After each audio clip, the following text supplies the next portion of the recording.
This is a brief overview of the Wootility.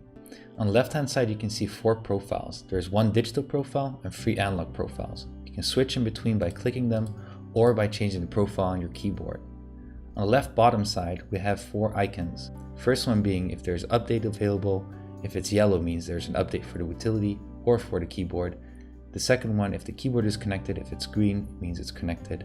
And the last 2 is your profile manager and your general settings. Let's jump to the digital profile. This is the profile that only works as a keyboard and you will always be able to trust and switch back to with the mode button on your keyboard.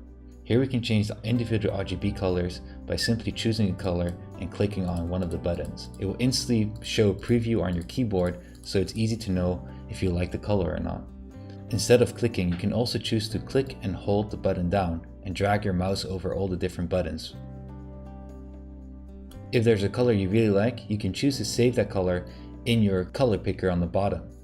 Simply right click on the color picker, choose your color, and right click it again, and it's saved. Now you can just left click on that color and continue using it. Of course, you can also choose just one of the default colors you have on the bottom, or change them to your own preference and change the colors on the keyboard. If there's a color on the keyboard you like and you want to use again quickly, then you can also choose to right click on the color you like and then continue dragging or clicking those colors on the other keys. Just don't forget, save to keyboard. Some of the other cards you'll also see back in other profiles are the global keyboard settings and digital settings. The global keyboard settings are settings that will change for every profile, and all the other settings are saved per profile. In the global keyboard settings, you can change the mode key, which is the most right top key on your keyboard, or you can change one of the analog profile keys. Right now by default it's mapped on left down right arrow, but you could also map it on F1, F2, F3 if that's more comfortable. With the digital settings you can change the activation point from 1.5 to 3.6 mm. This will have no influence on your analog range and will only decide when your keyboard will give keyboard input. Keep this in mind for the analog profiles. And at the end, of course, never forget to save the keyboard. Now let's jump into one of the analog profiles. As you can see here, I've already set up my RGB colors, and now we get into the really interesting part. This is where analog and all the magic happens. Gamepad Key Bindings. Basically, you can choose between X input and direct input. Now, X input is kind of your bread and butter. This is what you'll use for most of the games and what you'll want to always adjust to your likings. You can see here in this overview, these are the most important keys: the left joystick, right joystick, and the left and right trigger. These are your analog keys which you can use for games. If you want to bind one of the other Xbox control buttons, or in other words X input, then you can expand the view and change them also. We recommend in general you want to change the left joystick or one of the triggers. To change the binding, it's very simple. You can bind the left joystick to WASD, for example, as so.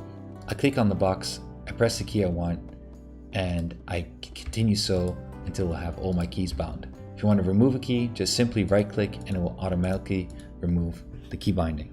When we scroll a bit down, we can see the advanced gamepad settings. This is what we generally refer to as the analog curve.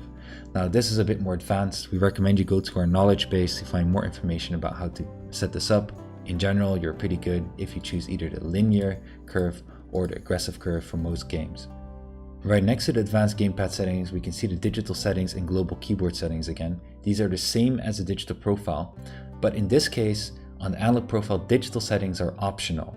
So remember, this is your keyboard input and where you want it to activate, and you can change the activation point anywhere you want. This will have no influence on our analog range and have no influence on your analog input in general. You can choose to disable or enable the digital keys depending on the game and your own preference. If you disable it, you won't be able to type, you won't be able to use it as a regular keyboard, and it will just be the controller. If you keep it enabled, it means it's a keyboard and a controller at the same time, and this is something to keep in mind when you're setting up a profile for a game.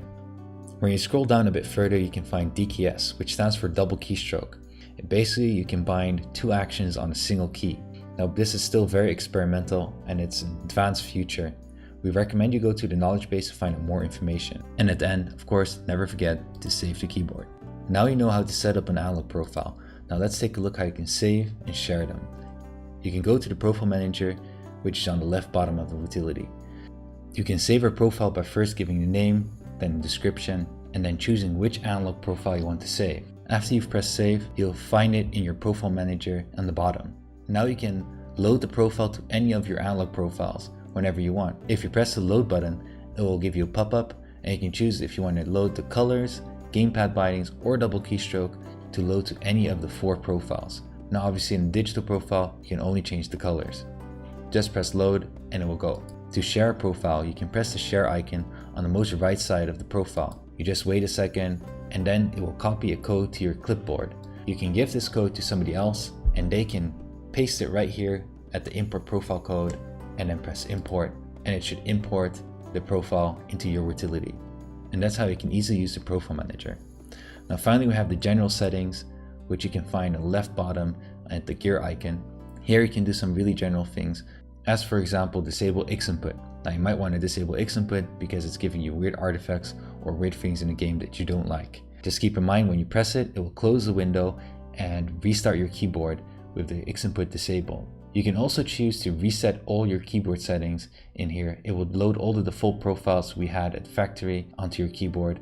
And this can help you to get that rainbow color back if you didn't save it already, or just to restore back to a default if there's something weird going on with your settings. If you encounter any problems, don't forget you can go to the knowledge base to get more information, or you can jump on Discord to ask some questions to your fellow members, or just send us an email and let us know what's going on.